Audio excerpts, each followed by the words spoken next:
Assalamualaikum warahmatullahi wabarakatuh, dan selamat pagi anak-anak. Kita berjumpa lagi dalam pembelajaran hari ini. Bagaimana kabar kalian? Semoga selalu dalam keadaan sehat dan tetap semangat belajar ya. Sebelum kita belajar, marilah kita berdoa menurut agama dan kepercayaan kita masing-masing. Berdoa dimulai. Bismillahirrohmanirrohim. Rabbi zidni ilman, warzukni fahman. Ya Allah, tambahkanlah ilmu pengetahuanku, dan berilah aku pemahaman. Anak-anak, hari ini kita akan belajar materi pada bab 1 yaitu Sejarah Kelahiran Pancasila, semester 1. Tujuan pembelajaran yang ingin dicapai adalah 1. Menghayati sejarah kelahiran Pancasila sebagai karunia Tuhan Yang Maha Esa yang harus disyukuri. 2. Menjelaskan proses kelahiran, perumusan dan penetapan Pancasila sebagai dasar negara. 3. Mempraktikkan nilai-nilai Pancasila dalam kehidupan sehari-hari. Dari tujuan pembelajaran tersebut, dapat kita lihat pada peta konsep berikut ini. Dari sejarah kelahiran Pancasila, kita akan membahas latar sejarah kelahiran Pancasila, perumusan Pancasila, dan penetapan Pancasila. Latar sejarah kelahiran Pancasila.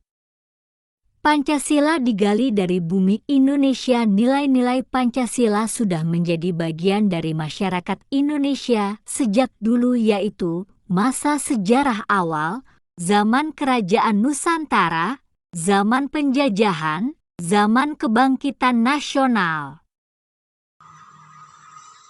Masa sejarah awal. Beberapa benda purbakala mencerminkan nilai ketuhanan seperti nekara, gong, sebagai sarana upacara keagamaan. Nilai persatuan dan kemanusiaan terlihat di lukisan dinding gua dan patung purba di Papua, Kalimantan, Jawa, dan Sulawesi. Prasasti batu bertulis pada masa Kerajaan Tarumanegara di Jawa Barat, Kerajaan Kutai di Kalimantan Timur, Kerajaan Kalingga di Jawa Tengah pada abad ke-5 mencerminkan nilai persatuan, kerakyatan, dan keadilan. Pada masa itu, masyarakat damai dan makmur. Masa Kerajaan Nusantara.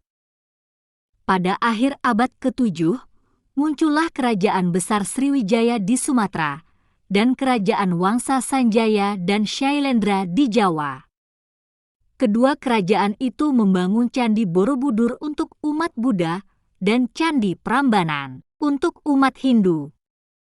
Candi Borobudur dan Candi Prambanan menunjukkan nilai ketuhanan, kemanusiaan, persatuan, kerakyatan, dan keadilan sosial.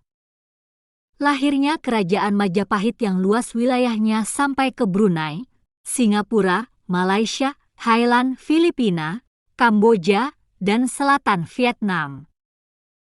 Kemakmuran Kerajaan Majapahit, kemudian disusul lahirnya Kerajaan Demak di Jawa Timur. Kerajaan-kerajaan Nusantara ini mencapai kejayaan dan kemakmuran. Masyarakat menjalankan nilai-nilai ketuhanan, kemanusiaan, persatuan, kerakyatan, dan keadilan. Masa penjajahan. Kekayaan Indonesia telah mengundang negara Tiongkok, India, Arab, dan Eropa datang ke Indonesia. Kemudian bangsa Portugis, Spanyol, Inggris, dan Belanda menjajah Indonesia. Akibatnya, muncullah perlawanan rakyat di setiap daerah. Perlawanan rakyat melawan penjajah di setiap daerah melahirkan pahlawan nasional seperti Sultan Iskandar Muda, Sultan Hasanuddin, Patimura, Pangeran Diponegoro, Imam Bonjol, Pangeran Antasari, berjuang demi nilai ketuhanan, kemanusiaan, dan persatuan. Masa kebangkitan nasional. Pada abad ke-20, lahirlah Budi Utomo tanggal 20 Mei 1908, kemudian Syarikat Islam Muhammadiyah Nahdlatul Ulama, terakhir, Indische Party, semua organisasi ini berjuang secara politik menyadarkan rakyat Indonesia untuk merdeka. Puncak dari perjuangan para pemuda Indonesia adalah lahirnya Sumpah Pemuda pada tanggal 28 Oktober 1928, melahirkan ikrar Sumpah Pemuda yaitu bertumpah darah yang satu, berbangsa yang satu, dan berbahasa yang satu yaitu Indonesia. Kelahiran Pancasila. Pada Perang Dunia Kedua tahun 1942 Indonesia masih dijajah oleh Jepang.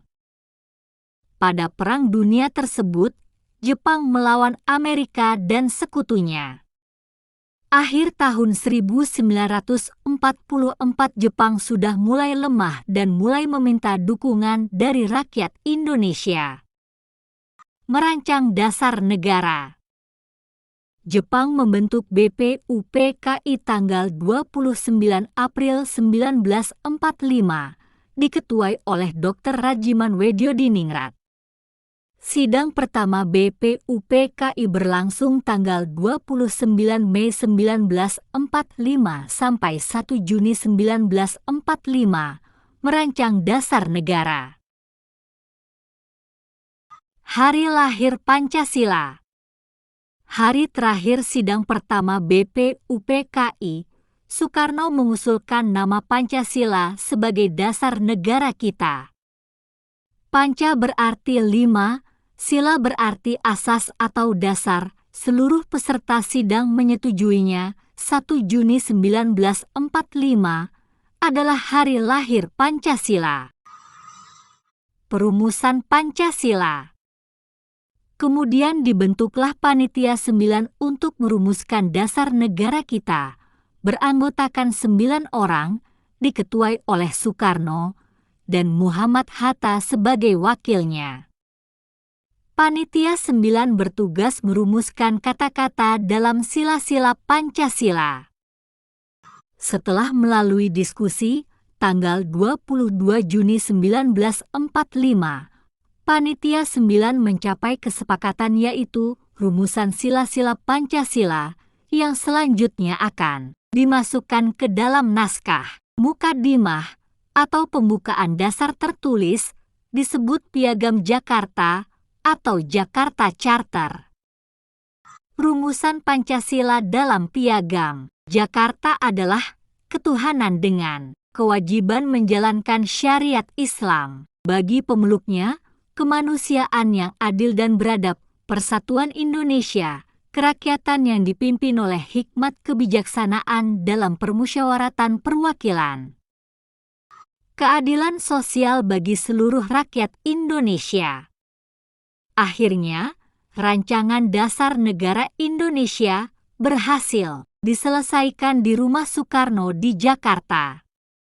Sehingga bangsa Indonesia mempunyai pondasi yang kuat untuk mendirikan sebuah negara. Penetapan Pancasila. Setelah pondasi dasar negara selesai dirancang oleh Panitia 9, maka perlu didiskusikan lagi sebelum ditetapkan sebagai dasar negara secara resmi. Maka BPUPKI mengadakan sidang kedua tanggal 10 Juli sampai 14 Juli 1945. Sidang kedua ini membahas rancangan Undang-Undang Dasar. Naskah Piagam Jakarta yang telah disusun akan dijadikan sebagai pembukaan Undang-Undang Dasar dan rumusan Pancasila terdapat dalam pembukaan tersebut. Setelah itu, BPUPKI dibubarkan. Setelah BPUPKI dibubarkan, dibentuklah PPKI tanggal 7 Agustus 1945 dengan Soekarno sebagai ketua dan Muhammad Hatta sebagai wakilnya tanggal 16 Agustus 1945. PPKI bersidang di Jakarta untuk menyiapkan kemerdekaan Indonesia. Atas persetujuan para tokoh Islam, rumusan Pancasila pada sila pertama ketuhanan dengan kewajiban menjalankan syariat Islam bagi pemeluk-pemeluknya pada Piagam Jakarta diubah menjadi ketuhanan yang Maha Esa pada pembukaan Undang-Undang Dasar 1945. Tanggal 18 Agustus 1945, PPKI bersidang dan menetapkan Undang-Undang Dasar 1945, menetapkan Soekarno dan Hatta sebagai Presiden dan Wakil Presiden dan membentuk Komite Nasional Indonesia Pusat. Perbandingan rumusan sila Pancasila pada tabel berikut. Agar kalian lebih memahami materi sejarah kelahiran Pancasila, maka kita akan bermain peran. Ada yang berperan berpidato sebagai Soekarno, Muhammad Yamin, dan Supomo dalam sidang BPUPKI, dan yang lainnya berperan sebagai anggota BPUPKI. Nah anak-anak, selamat mengerjakan tugas kelompoknya. Semoga hari kalian menyenangkan dan tetap semangat dalam belajar. Wassalamualaikum warahmatullahi wabarakatuh.